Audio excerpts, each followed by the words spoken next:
Amém? Salmo de número 42, nós vamos trabalhar esse tema nessa noite, que é como lidar com a depressão. Queria pensar com os irmãos sobre esse assunto.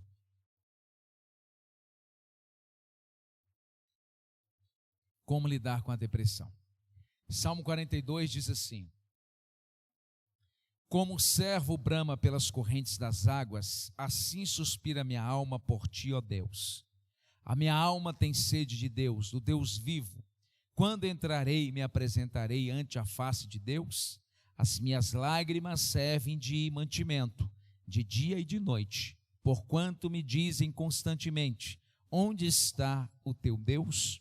Quando me lembro disso, dentro de mim derramo a minha alma, pois eu havia ido com a multidão, fui com eles à casa de Deus, com voz de alegria e louvor, com a multidão que festejava.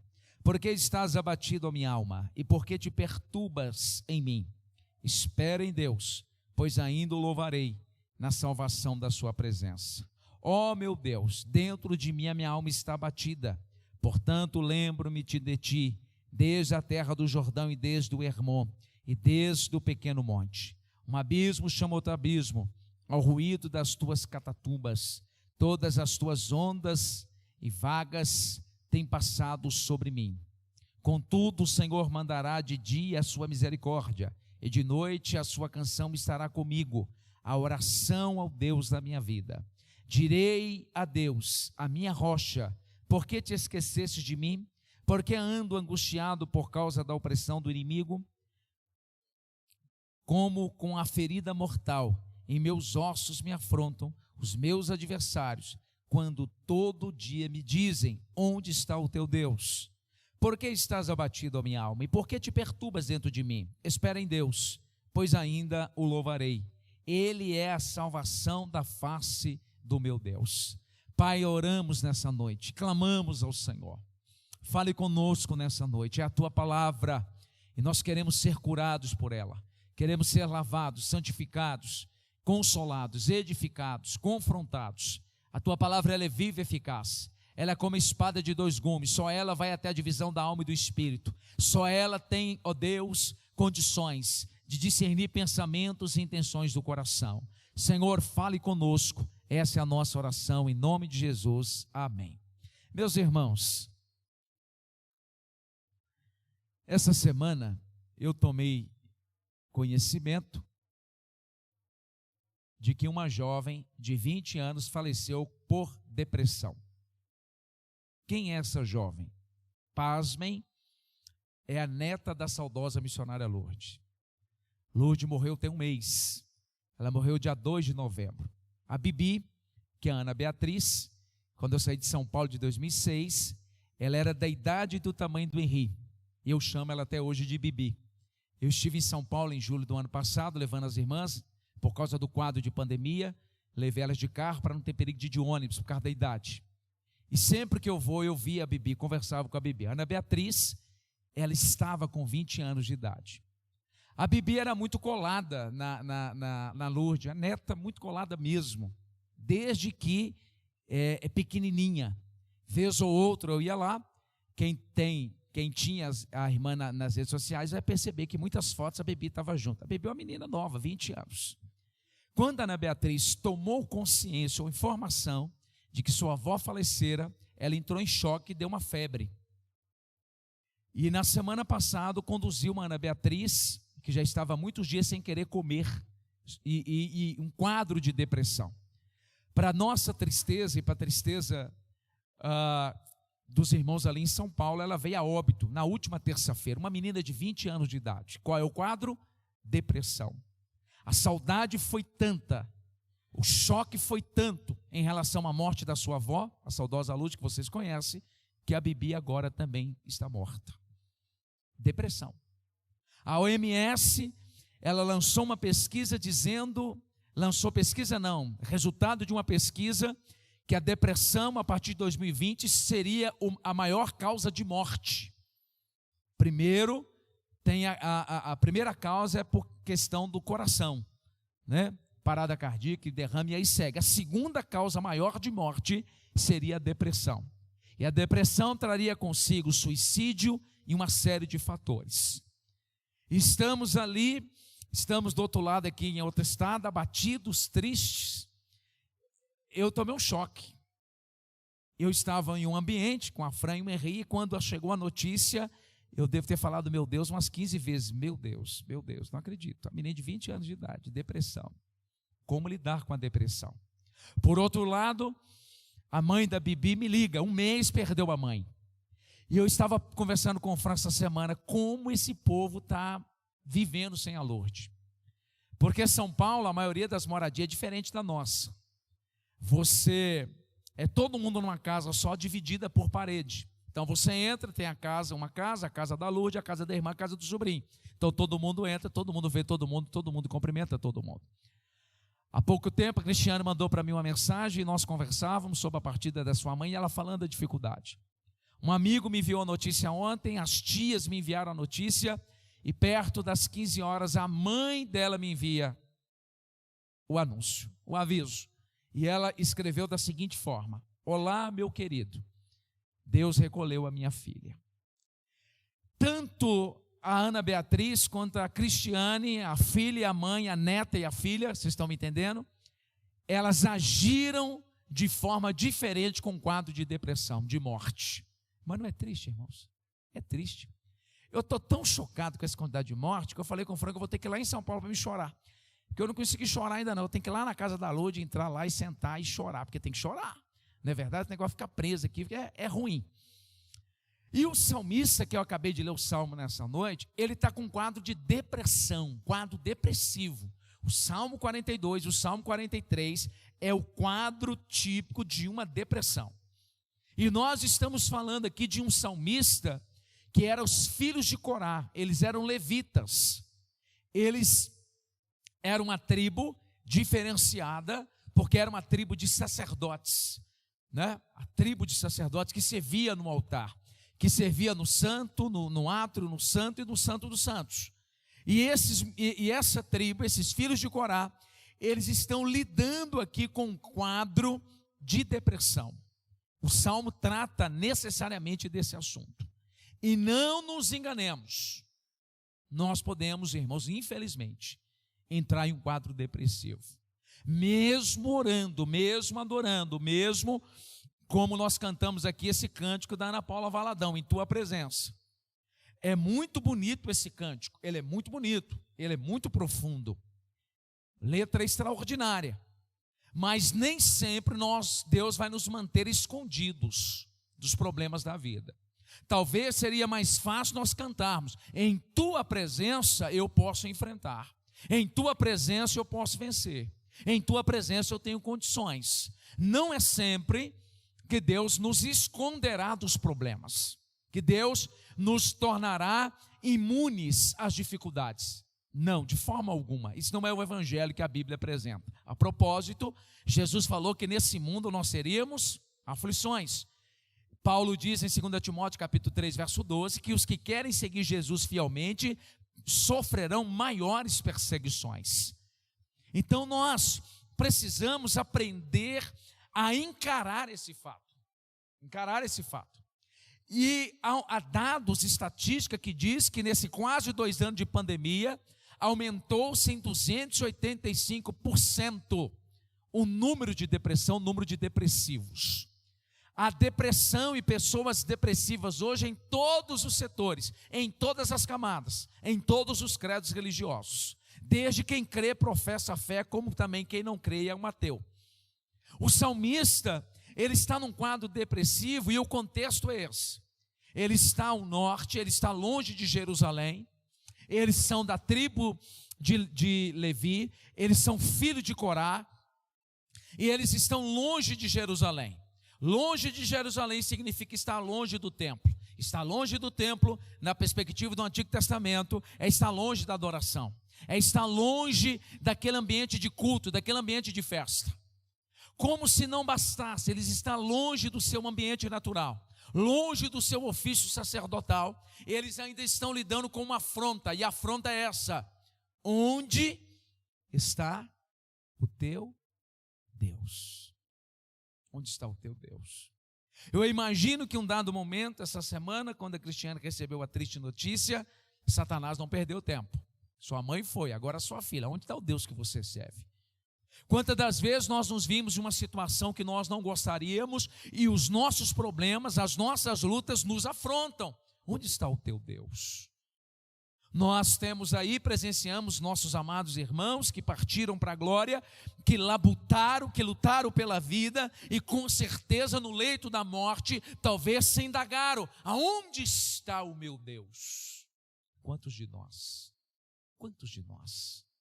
em dado momento já não fizemos essa pergunta?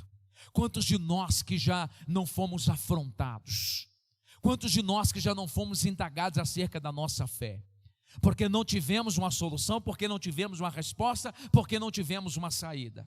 Então o salmista, ele está em uma situação que ele está longe do templo, longe da adoração, longe daquele exercício sacerdotal, e ele ainda está sendo afrontado. E é interessante, eu não sei se a sua Bíblia traz esse título, diz assim: masquil para o cantor mor entre os filhos de Corá. O termo masquil no hebraico significa instrução. Ele está dando uma instrução, ou seja, ele está apontando um caminho para nós, e se nós cairmos nas teias da depressão, que Deus me livre, que Deus livre você, que Deus livre a nossa casa, mas esse salmo instrui-nos biblicamente como lidar com a depressão, como lidar com esse quadro tão difícil, como nos posicionarmos biblicamente. Essa é a ideia deste salmo. E é interessante, irmão, nós pensarmos, a partir da experiência desses homens que passaram por essa tristeza, por essa angústia, o que causa a depressão? Percebam que ele faz duas perguntas: por que está abatida, ó minha alma? Por que está abatida, ó minha alma? Ele faz as duas perguntas, a mesma pergunta no 42 e uma no 43. Ele indaga acerca da sua situação. É como se ele fosse para o espelho e perguntasse a si mesmo: por que está assim tão triste, tão abatida, cheia de angústia e dificuldade? Quando nós atravessamos por situações difíceis que nos causam profunda tristeza, nós precisamos ter coragem de fazer essa pergunta. E precisamos dar uma resposta. Na experiência do salmista, dos filhos de Corá, eles estão num quadro depressivo. Primeiro, o salmo aponta isso muito claro: eles estão privados da presença de Deus. Eles estão em uma região remota, eles estão longe de Jerusalém, eles estão longe do templo, então eles estão privados da presença de Deus. A segunda coisa é quando nós sentimos que Deus nos abandonou. Você já sentiu que Deus te abandonou? Eu já. Irmão, em nome de Jesus, se você não sentiu já na sua vida que Deus nunca te abandonou, me dá a receita. Olha o que ele diz, 42, verso 9: direi a Deus a minha rocha, por que te esqueceste de mim? Primeira causa do quadro depressivo dos filhos de Corá: privados da presença de Deus, sentimento de que Deus o abandonou, mas é só um sentimento, Deus não nos abandona, pode ficar tranquilo. Ficar preso no passado, não liberar o passado. É por isso que Paulo, em um dado momento, ele diz lá em Filipenses capítulo 3, se eu não estou equivocado, o verso 13, ele diz: esquecendo-me das coisas que para trás ficam. Paulo tinha que esquecer mesmo, gente, a quantidade de cristão que ele matou, quantidade de pessoas que ele presenciou e ele corroborou para morrer com a morte de Estevão, em Atos capítulo 7. As roupas do diácono Estevão foi lançado aos pés do jovem Saulo. Ele tinha que esquecer o passado, esquecer no sentido de não trazer o passado junto, deixar o passado no mar do esquecimento, porque ele havia sido perdoado. Mas quantas pessoas eu e você conhecemos? Todas as vezes nós sentamos à mesa para tomar um café, almoçar, ou estamos juntos dando passeio, o passado é sempre um fantasma na vida dessa pessoa. Essa pessoa, ela é uma forte candidata à depressão. Nós também alimentarmos e ter o coração cheio de ódio e de inveja. Nós temos um exemplo na Bíblia de alguém que teve o coração cheio de ódio e de inveja, que entrou em depressão. Alguém lembra? Alguém? Saul. Saul deixou que o ódio e a inveja por Davi tomasse conta do seu coração. Ele entrou num quadro depressivo tão grande, a ponto também de um espírito maligno o atormentar. O atormentar. E vocês lembram como Saul terminou a vida dele. Ele suicidou-se, né? Ele pulou na sua própria espada. Uma outra coisa que nós percebemos aqui é o problema que o outro nos produz. Em que sentido? Eu não perdoar. Eu sempre ficar olhando para aquele que me magoou, para aquele que me prejudicou. É não tirar os olhos da pessoa que atrapalhou a minha vida. Falta de perdão. A falta de perdão é um problema. E Jesus fala lá, na parábola do credor incompassivo, que quem não perdoa, ele é entregue a uma espécie de demônios. Me foge o nome, alguém lembra? Vertugos, a consciência, há uma perturbação. E o que pode conduzir uma depressão também é um problema que produz outro problema. Olha o que o salmista diz aqui, olha, um abismo chama outro abismo, 42, verso 7, um abismo chama outro abismo. Você já tem um problema, como se não bastasse, surge um problema. É a Cristiane em São Paulo que sepulta a mãe no dia 2, tem que sepultar a filha no dia 7. Um problema chama outro problema. É uma enfermidade que talvez surja na vida de alguém, como se não bastasse, surge uma crise financeira. É uma dificuldade do matrimônio que não se acerta, como se não bastasse, é mandado embora da empresa. Um problema que puxa outro problema.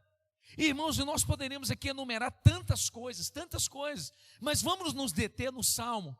O salmista apresenta um quadro depressivo, frisando, privado da comunhão de Deus. A pandemia fez isso conosco, não fez?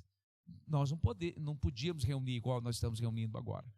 E nós estamos aí agora com uma nova onda, com uma nova variante. O que vai ser de nós? Sentimento de que Deus me abandonou, fixar só no passado, ter o coração cheio de ódio e de inveja, um problema que chama outro problema, não perdoar aqueles que me feriram, que me machucaram. Se você está dentro disso que eu acabei de pontuar aqui, tome cuidado. Você é um forte candidato a um quadro de depressão. Porque tudo que eu pontuei aqui tem uma perspectiva bíblica, uma perspectiva teológica. Olha, se eu estou privado da presença de Deus, eu não busco a presença de Deus, não há vida longe de Deus. Se eu deixo me levar pelo sofisma, pelo engano de que Deus me abandonou, se eu não perdoo, se um problema começa a chamar outro problema, se eu não limpo o meu coração em Deus do ódio e da vingança. Agora, qual é o estado? Essas são as causas. O salmista também apresenta aqui o estado de uma alma batida. Ele usa a expressão alma batida para referir-se ao quê? A depressão. Qual que é o estado dessa pessoa? Percebam comigo, olha o 42, verso 1. Como o servo brama pelas correntes das águas, assim suspira minha alma por ti. É uma alma sedenta, é uma alma seca, é uma alma que tem sede, e ela tem sede de algo. Ou tem sede de justiça, ou tem sede de vingança, ou tem sede de cura. A pessoa que está deprimida, ela é uma pessoa sedenta, não tem nada que preenche. Não é verdade? Você já visitou alguém com depressão? Você inventa uma coisa, inventa outra, não preenche. Não preenche. O estado do salmista era uma alma sedenta, era uma alma seca. Outra coisa, qual que é o estado de um quadro depressivo, biblicamente falando aqui, de uma alma batida? Essa pessoa, ela só se alimenta das suas lágrimas. Chora dia e noite. Olha aí, verso 3. As minhas lágrimas servem-me de alimento. E o salmista, ele derramava lágrima de dia e de noite. O que é isso aqui? Ele vai perder o apetite. E o perder o apetite aqui não é só por comida não, é perder o apetite pela vida, é perder o apetite pelas coisas de Deus, é perder o apetite pelos filhos, o prazer. É só choro. Um outro ponto aqui de uma alma batida, ele não louva a Deus, ele não adora a Deus. Você só ouve daquele que está em quadro depressivo, lamento. Olha o 4 e 5. Quando me lembro disso, dentro de mim derrama minha alma, pois eu havia ido com a multidão, fui com eles à casa de Deus, com voz de alegria e louvor, com a multidão que festejava. Por que ele está falando isso aqui? Lembra que ele é um levita, ele é da tribo de Corá, ele conduzia a procissão. Lembra de quando Davi, na segunda tentativa, levou a arca para Jerusalém, que ele tira lá, se eu não estou equivocado, a casa de Obed-edom? A Bíblia diz que houve uma festa, acho que de 7 em 7 passos, sacrificava um boi. Ele está trazendo à memória aquelas procissões, aquelas festas que se dirigia para a capital espiritual da época, Jerusalém, para celebrar. A pessoa que está com a alma batida, a sua boca, ela só libera lamento, ela só libera murmuração, ela não encontra o porquê louvar. Irmãos, é por isso que, como num culto como esse, na hora do louvor, mesmo cansado do trabalho, a gente tem que rasgar a voz. É por isso que no momento de culto como esse, ou lá na sua casa orando, nós temos que ir com vontade. Sabe por quê, irmão? Louvado seja Deus, que nenhum de nós aqui estamos com depressão. Glória a Deus, porque nós temos motivos para celebrar e para cantar. Agora, uma alma batida, além dele ter uma alma seca, nada sacia, além dele perder o apetite pela vida, pelas coisas, essa pessoa só tem uma voz e a sua boca só abre para lamento. Outro ponto. Essa pessoa tem uma posição de bipolaridade. O que é bipolaridade? É inconstante, é instável nas suas emoções. Veja o verso 6 a 8, está escrito assim: ó meu Deus, dentro de mim a minha alma está abatida, portanto lembro-me de ti desde a terra do Jordão, desde o Hermon, desde o pequeno monte. Perceba, ele diz assim: a minha alma está abatida, a minha alma está com quadro depressivo, mas eu me lembro de ti. Percebe que ele sai de um extremo para o outro? Ele faz uma leitura do seu estado depressivo e ao mesmo tempo ele se alegra em Deus. Bipolaridade. É difícil lidar com quem é bipolar, misericórdia. Uma hora está feliz, uma hora está brabo, uma hora está sorrindo, uma hora está chorando. É esquisito, não é, irmão, lidar com pessoas bipolar? O pessoal falava antigamente de lua, né? Quando a lua está cheia de um jeito, quando a lua está minguante é de um jeito. A pessoa com a alma batida, com a alma em quadro depressivo, ela oscila nas suas emoções. Ora está rindo, ora está chorando, há uma instabilidade. Você não sabe como chegar, como abordar uma pessoa dessa. Outro ponto que esse quadro nos aponta é que a pessoa não consegue crer que há um fim para o seu sofrimento. A Bibi, ela não achava isso. Por que você acha que as pessoas suicidam? Porque acham que não tem fim o sofrimento. A única maneira de dar cabo ao sofrimento é tirando a própria morte. É dado científico que a pessoa não quer morrer, ela quer dar fim a um sofrimento.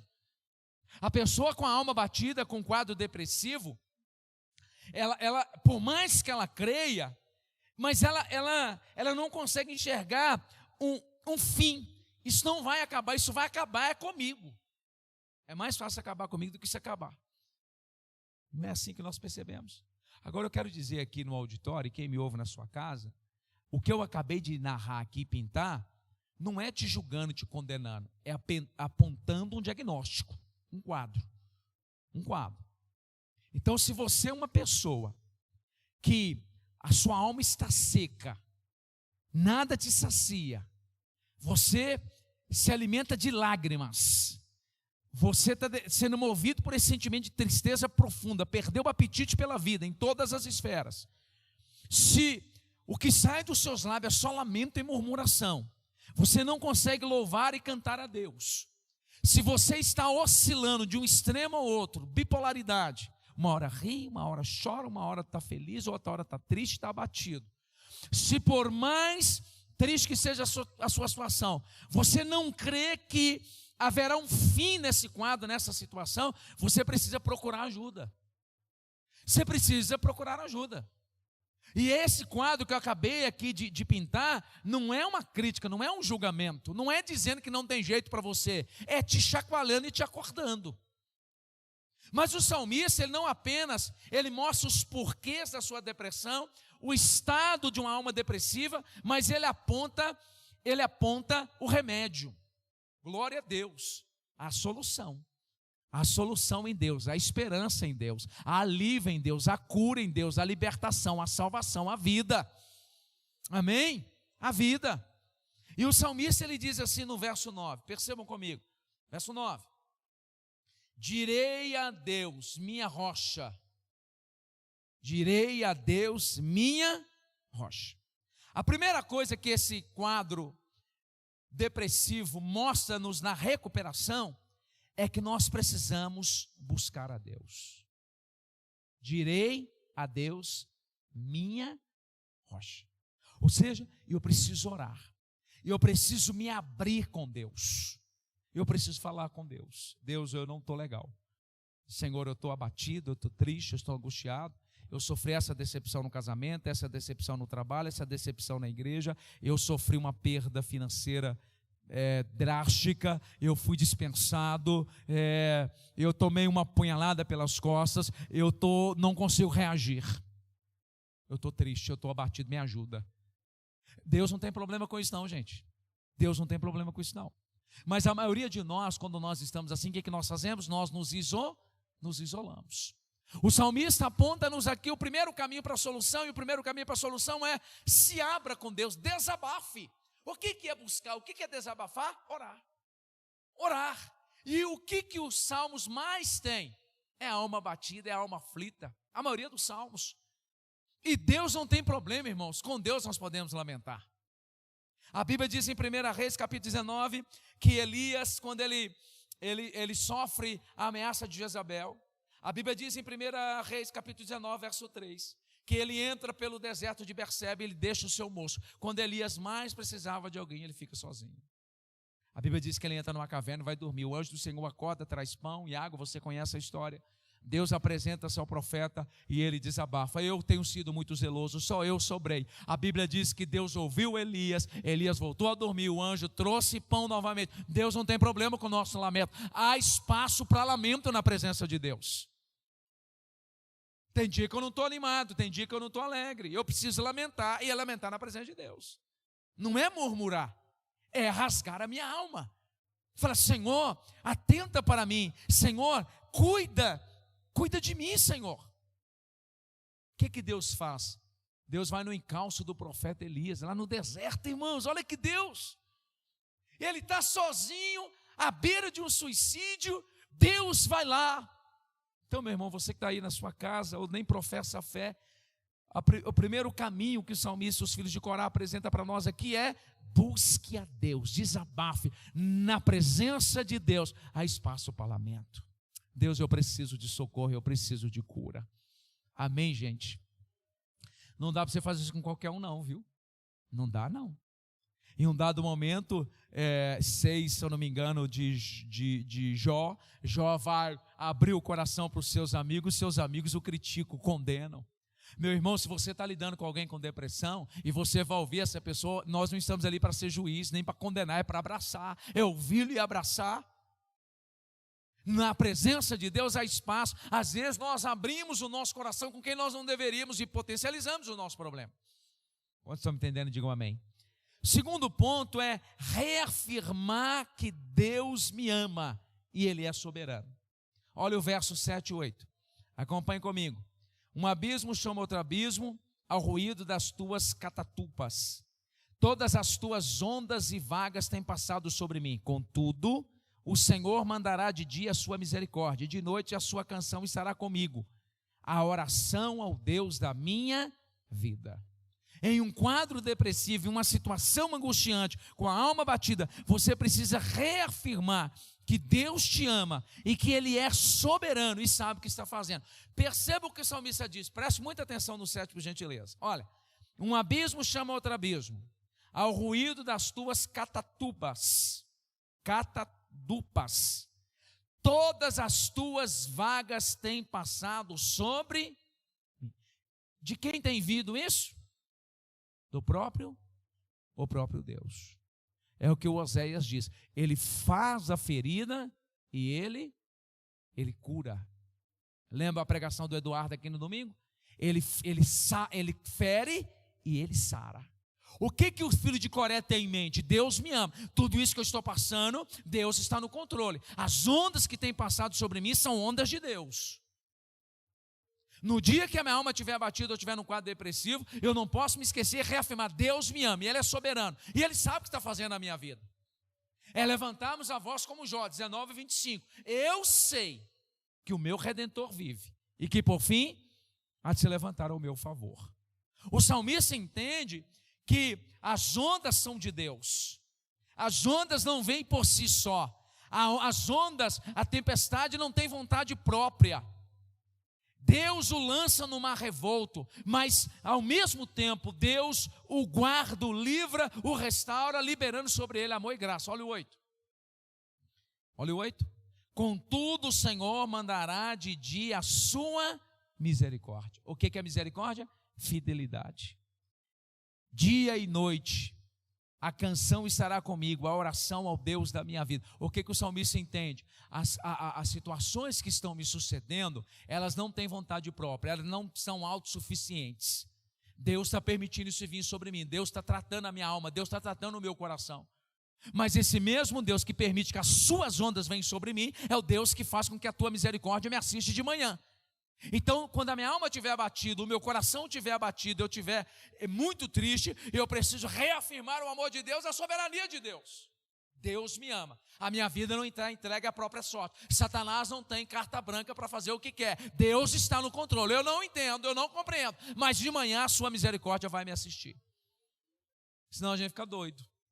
Senão a gente acha que o diabo vai arrebentar. Spurgeon, cada um fala de um jeito, eu acho Spurgeon mais bonito. Príncipe dos pregadores, príncipe dos pregadores. Eu tenho um comentário de Salmo de lá. Eu fiquei maravilhado com o comentário dele, maravilhado. O Spurgeon, que pregava para multidões e multidões, ele ficava meses e meses com depressão. Olha que coisa, um grande pregador. E ele escreveu assim, isso aqui eu tirei lá do livro dele. Em tempos de aflição, presta atenção no que ele fala, ele está contando a sua própria experiência. Os servos de Deus se distinguem dos outros pela sua percepção imediata e pelo reconhecimento das mãos de Deus em suas tribulações. Em tempos de aflição, os servos de Deus se distinguem dos outros. O que nos diferencia de outras pessoas?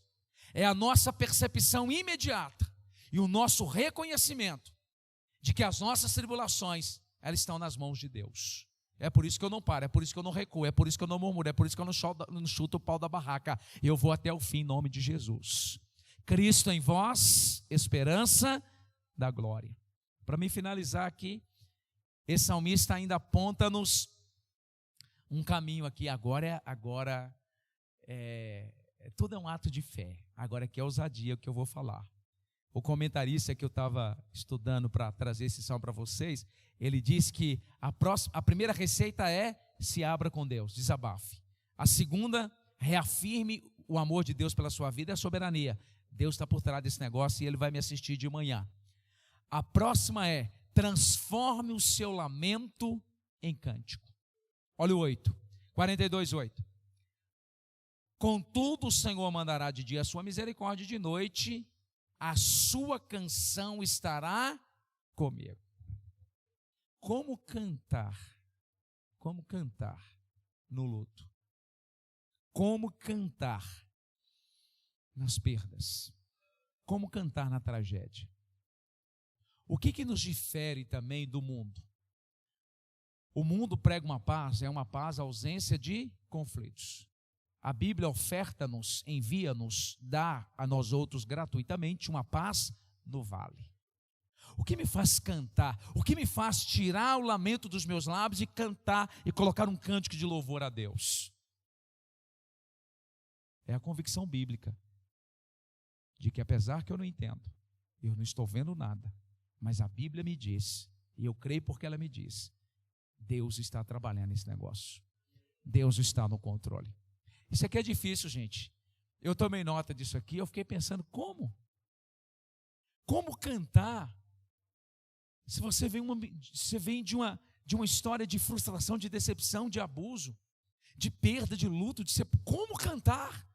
É ousadia. É você dizer em alto e bom som, Deus, eu confio. Eu sei que o Senhor vai levantar, eu sei que o Senhor vai fazer. Por isso eu não canto porque tudo vai bem. Eu canto porque o Senhor é fiel. Por isso que eu canto.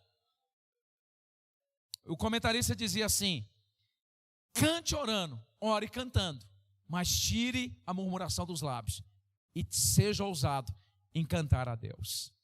Nós temos um exemplo na Bíblia assim? Temos. Abacuque, 3 capítulos. Abacuque significa aquele que abraça. Abacuque fica estarrecido, indagando a Deus, porque Deus estava levantando Babilônia, Nabucodonosor, e Deus ia invadir Jerusalém, 605, 597, 586, se eu não estou equivocado. O exército de Babilônia, por onde passava, era um derramamento de sangue, eles eram malignos. Abacuque não entende. Se você pegar o capítulo 1, ele fica indagando Deus. Por quê, Deus? Por quê, Deus? Quando Deus, ele tem noção da soberania de Deus, o plano de Deus na história em Jerusalém, ele vai para o capítulo 2, ele diz assim: eu subi a torre de oração e fiquei vigiando, ouvindo Deus. Quando ele compreende Deus, é inevitável. Tem coisas, irmãos, na nossa vida que é inevitável. Nós vamos passar, nós vamos enfrentar. É triste, mas nós vamos enfrentar. Aí ele diz assim no capítulo 3, verso 2: tenho ouvido ao Senhor as suas declarações, estou alarmado, eu estou trêmulo, eu estou estarrecido. Eu vou enviar Abacuque, não tem escapatória. Se você quer ter noção do que Abacuque teve, você tem que ler Lamentações e Jeremias todinho, para você ter noção. Jeremias diz que mais feliz foi quem morreu à espada, quem morreu de praga e de fome. Eu já preguei isso aqui. A história diz que os corpos dos nossos irmãos se misturavam com barro, sangue e água. As nossas irmãs que estavam gestantes, os seus filhos eram arrancados. Tenho ouvido ao Senhor as suas declarações e estou alarmado. Aí ele diz assim: aviva a tua obra no meio dos anos, no decurso dos anos a faz conhecida. Aí ele vai para o famoso 3,16, ainda que falte ovelha no curral, ainda que falte a uva na parreira, uma série de situações, todavia eu me alegrarei no Deus da minha salvação. Nós precisamos aprender a tirar um cântico nos dias escuros da vida. Nós temos outro exemplo no Novo Testamento. Eu preguei aqui tem 15 dias ou 20, Paulo e Silas, né? Atos 16, eles estão na prisão interiorana, dois pés no buraco, 2 mãos aqui no buraco, cheio de sangue, e a Bíblia diz 16, 25, perto da meia-noite Paulo e Silas oravam e cantavam louvores a Deus. Isso é cristianismo. Me foge aqui o capítulo e o livro, é João, me foge o capítulo. A Bíblia diz que Jesus, após a ceia, Judas sai e João diz assim: após ter cantado um hino, ele subiu e foi orar. E olha o que ele enfrentou no Getsemane, no lugar da prensa.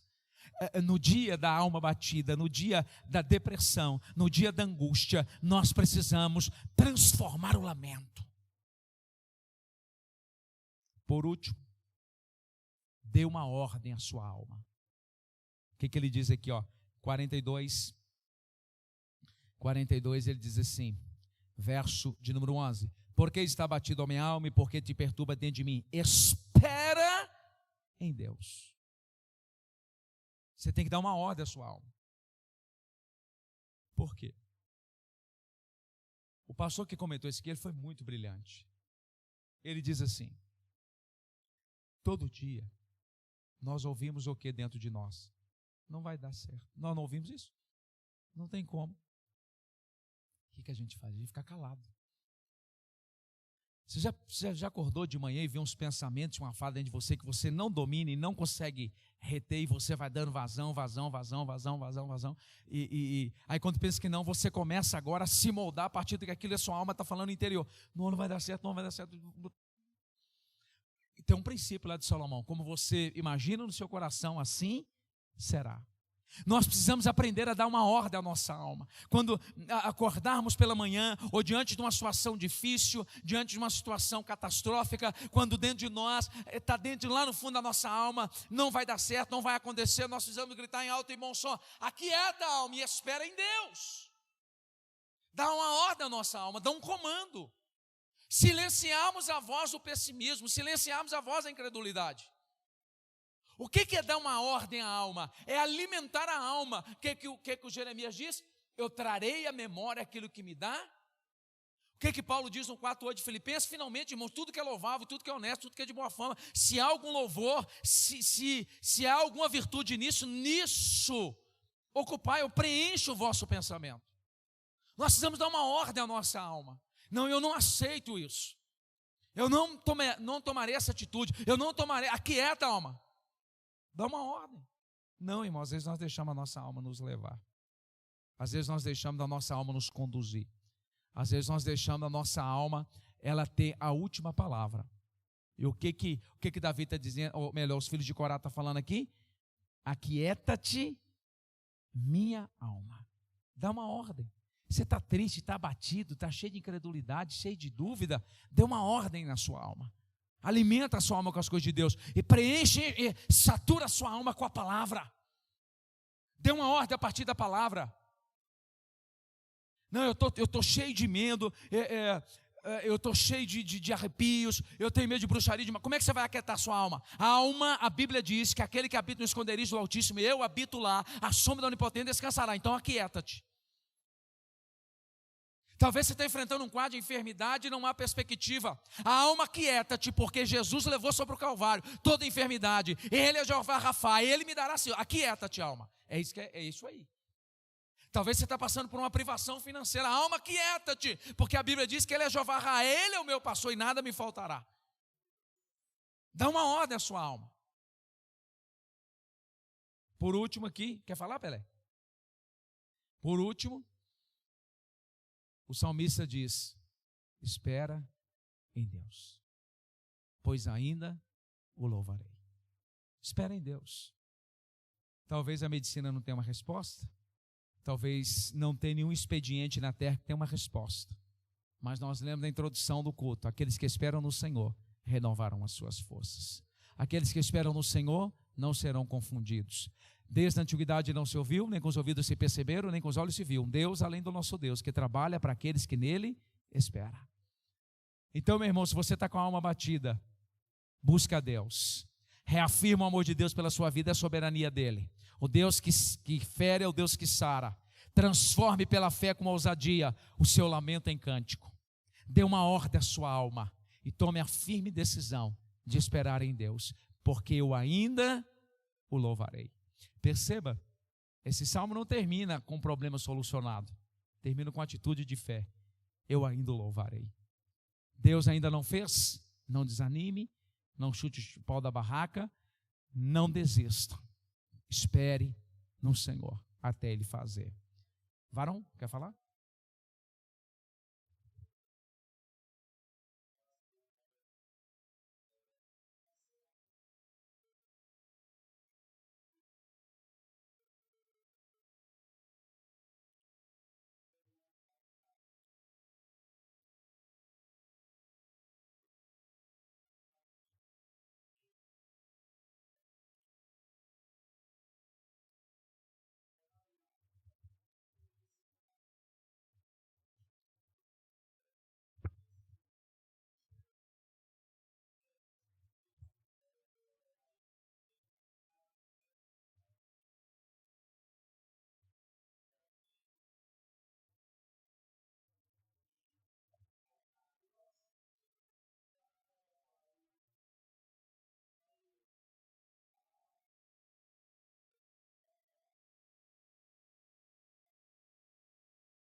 Glória a Deus. Vamos colocar de pé, irmão, vamos orar. Antes de orar, vamos cantar um cântico que nós conhecemos, só o refrão. Porque Ele vive, posso crer no amanhã, porque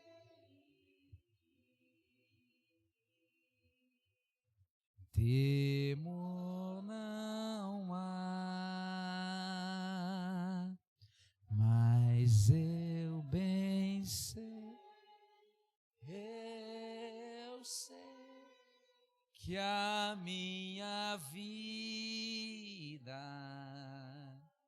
está nas mãos do meu Jesus. Pai, no nome de Jesus, decanta lá basura e anda lá amarras. Tu és o médico dos médicos, Tu és o libertador, Tu és o grande eu sou. Pai, eu coloco as pessoas que estão nesse auditório em Tuas mãos, bem como também as pessoas que estão nas suas casas ou em qualquer lugar nos assistindo agora. Senhor, entra, Pai, com a luz da Tua glória no coração, na vida, na casa deste homem e desta mulher. Ó Deus, e repreenda, Senhor, todo o mal. Ó Deus, toda tristeza, toda angústia, toda depressão. Senhor, tudo aquilo que tem tirado a força, o apetite pela vida, que tem tornado essa alma seca, sedenta, Senhor. Que tem, ó Deus, Pai, feito essa pessoa instável em suas emoções e seus sentimentos, que tem tornado essa pessoa incrédula, a ponto de ela achar que não há solução para o seu problema, para a sua angústia. Pai, nós oramos ao Senhor nessa noite, nós buscamos a Tua presença, porque o Senhor nos ama, o Senhor é soberano. Pai querido, nós clamamos o Teu nome, ó Rei da Glória, e nós dizemos: alma, quieta-te, espera em Deus, porque ainda o louvarei. Senhor, traga cura, libertação, livramento, Senhor. Eu ministro cura física, emocional e sentimental. Senhor, renova, restaura a força do Teu povo. Sustenta a Tua igreja, a Tua noiva, para louvor e para a glória do Teu nome. Senhor, que haja um cântico de louvor em nossos lábios, nos dias escuros da nossa vida, cientes que o Senhor é, e o Senhor está no controle de todas as coisas. Em nome de Jesus, você diz. Rapidamente nós vamos apresentar.